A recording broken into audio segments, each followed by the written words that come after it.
Now we will talk about the recommendations of the Kothari commission. तो इसमें सबसे पहला पॉइंट आता है free and compulsory education. Free and compulsory education जैसे कि हमने देखा था आरटी में, जो 6 to 14 ईयर्स के बच्चे हैं उनको एजुकेशन स्ट्रीम में लाना, इट वाज सर्व शिक्षा अभियान। तो उसमें उस समय और इसमें कंफ्यूज नहीं होना है, क्योंकि कोठारी कमीशन के हिसाब से up to the age of 14 years group के जो बच्चे थे या बच्चे हैं उनको फ्री एंड कंपलसरी एजुकेशन देना है एनी हाउ। ये उनका सबसे पहला रिकमेंडेशन था। Second, status emoluments and education of teacher. Emoluments मतलब टीचर का स्टेटस जो है उसको बढ़ाना और उनकी एजुकेशन करना। ये जो पॉइंट है ये बहुत इंपॉर्टेंट है।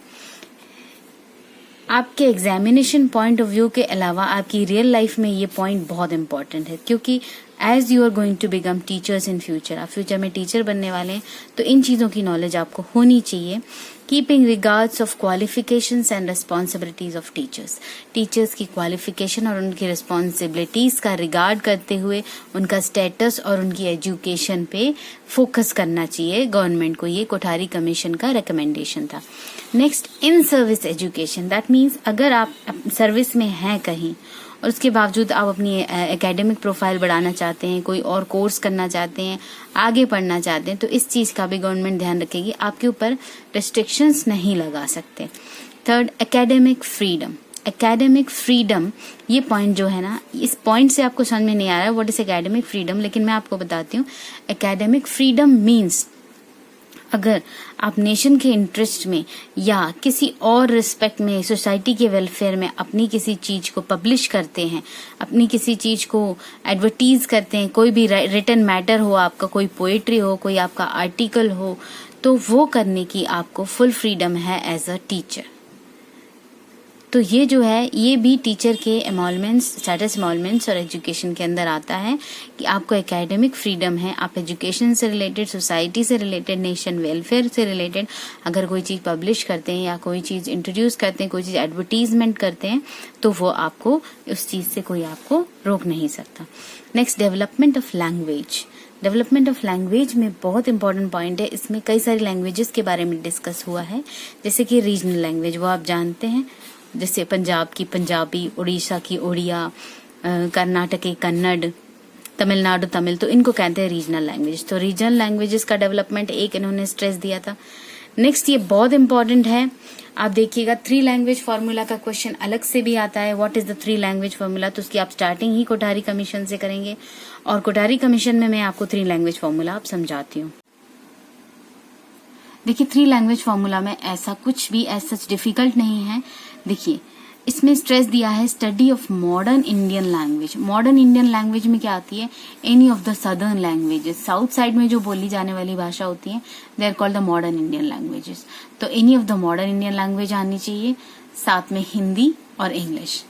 या तो ये कॉम्बिनेशन होता है 3 लैंग्वेज फॉर्मूला में, या फिर कोई नॉन हिंदी स्पीकिंग स्टेट अगर है, कोई ऐसा स्टेट है जहाँ हिंदी बोली नहीं जाती, जहाँ की मतलब रीजनल लैंग्वेज हिंदी नहीं है, वहाँ हिंदी लोगों को नहीं समझ में आती, नहीं बोली जाती, तो उस जगह क्या करना है, एक तो आपको हिंदी पे स्ट्रेस देना है, दूसरा इंग्लिश पे स्ट्रेस देना है, और थर्ड वहाँ की रीजनल लैंग्वेज पे स्ट्रेस देना है।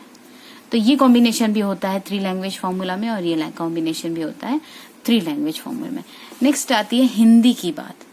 तो हिंदी से जो रिलेशन है, हिंदी का रिलेशन काफी हद तक हमारी कल्चरल एजुकेशन से है।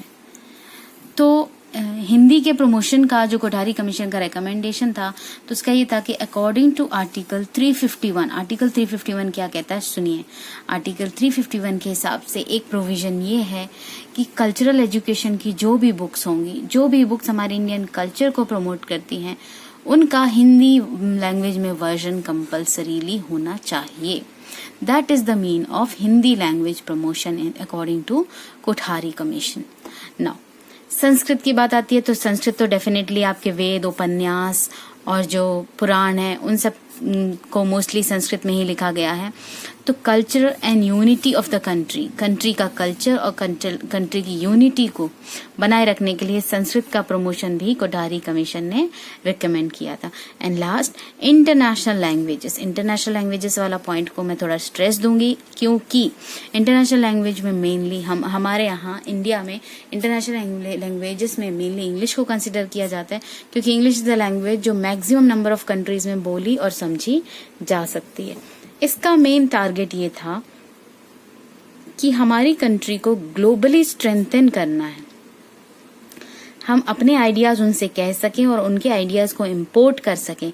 इस पर्पस से कोठारी कमीशन का रिकमेंडेशन था कि इंटरनेशनल लैंग्वेजेस को भी हम प्रमोट करें। तो ये था आपके 3 पॉइंट्स मैंने यहाँ पे कवर किए हैं। पहला, free and compulsory education. Second था status emoluments and education of teachers. Third था डेवलपमेंट ऑफ लैंग्वेजेस।